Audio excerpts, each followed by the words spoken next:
Buenos días y bienvenidos en este número de Última Pregunta. Hoy vamos a presentaros la expedición Última Patagonia 2017. Esta expedición tuvo lugar en la isla Madre de Dios, en Patagonia chilena. Tenía como objetivo inscribir el sitio al Patrimonio Mundial UNESCO, estudiando las características que podrían permitirlo. Los científicos han estudiado los karsts y el sitio con la ayuda de espeleólogos. Abordaron más especialmente el caso de la fauna cavernícola, la selva magellanica y sus turberas. Ahora os vamos a dejar con el meteorólogo Theo Ragan, quien va a hablaros del clima que encontramos allá, apoyándonos en el video de presentación de Setreter. Le climat dans l'archipel de Madre de Dios est l'un des plus hostiles de la planète, symbolisé par le couple vent-pluie de force 2. En revanche, il s'agit d'un climat sans froid, intense, à cause de l'influence océanique. Avec des vents de 80 km/h, avec des rafales fréquentes de plus de 140 km/h, qui illustrent bien les 50e hurlants. Sur ce graphique, nous pouvons observer la hauteur d'eau tombée en millimètres par mois durant un an. Nous pouvons remarquer que les mois les plus secs comme juin et septembre ont tout de même un important niveau avec 0,6 mètres, ceci allant jusqu'à 1 mètre pour les mois les plus humides comme juillet. Enseguida escucharemos las explicaciones del biologista y espeleólogo Alwin Desbois, quien nos va a presentar la fauna cavernícola que estuvo descubierta en el sitio. La plupart de ces espèces vivent dans les grottes. Cependant, on peut en retrouver à l'extérieur. Il existe 3 classes d'animaux en fonction de leur degré de pénétration dans le milieu souterrain. Les troglobies ne peuvent pas vivre ailleurs que dans les grottes. Ils sont donc adaptés à ce milieu. Donc, les troglobies présentent différentes caractéristiques, dont anatomiques, morphologiques ou comportementales étonnantes. Ils ont perdu leur couleur et leur sens de la vue est très peu développé. Ils ont des traits distinctifs, fréquents comme ce Syncarida.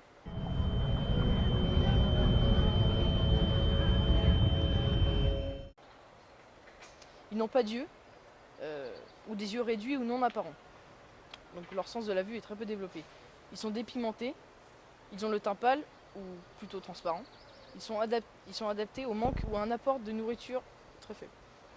Seguimos nuestro reportaje con la intervención de Capucine Tulipanes, científico botanista, quien nos va a explicar las particularidades de la selva magellanica, selva única en su clase. La forêt magellanique est une forêt primaire qui se développe à la limite des massifs calcaires. Elle se situe dans l'écozone néotropique et elle est aussi caractérisée par ses forêts de feuillus, des forêts mixtes et décidues. Il s'agit d'une écologie de forêts mixtes, décidues et tempérées et qui abrite les forêts les plus australes au monde. Le matorral magellanique se situe dans les zones plus exposées au vent et ayant des sols pauvres.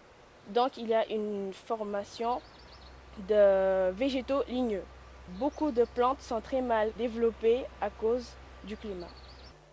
Vamos a interesarnos a una vegetación específica, las turberas.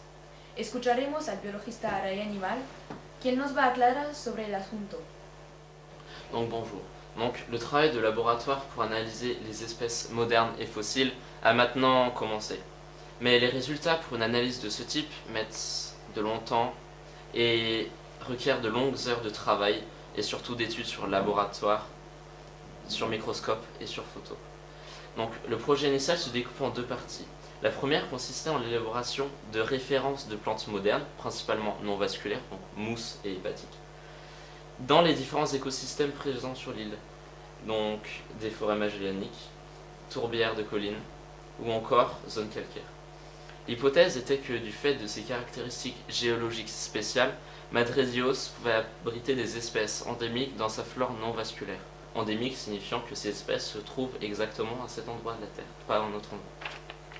Et la seconde partie avait pour objectif de trouver des indices sur la présence de végétaux, grâce aux végétaux fossiles, en récupérant des sédiments dans les zones de tourbe. Les chercheurs ont donc fait 2 prélèvements, le premier dans une zone humide à 300 mètres au niveau de la mer, et le second dans une zone basse et proche du camp de base. Ces recherches ont pour but de comprendre et de retracer l'histoire sur la présence de végétaux depuis la dernière ère glaciaire. La végétation a été totalement dévastée par la glace à partir du 47e parallèle et donc sur Madre de Dios. Muchas gracias, señor Imal, pero quedan muchas preguntas por descubrir. Por eso, siguen trabajando para contestar las preguntas siguientes. ¿En dónde se refugió la vegetación de la isla? ¿Algunas plantas pudieron sobrevivir? ¿Cómo se conformó el bosque magelánico y otras asociaciones vegetales presentes en la isla luego del retiro de los cielos?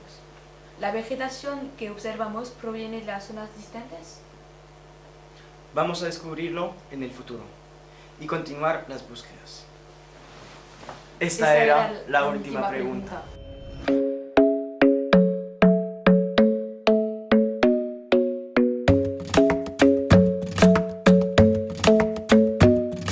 The club isn't the best place to find the lovers, so the bar is where I go.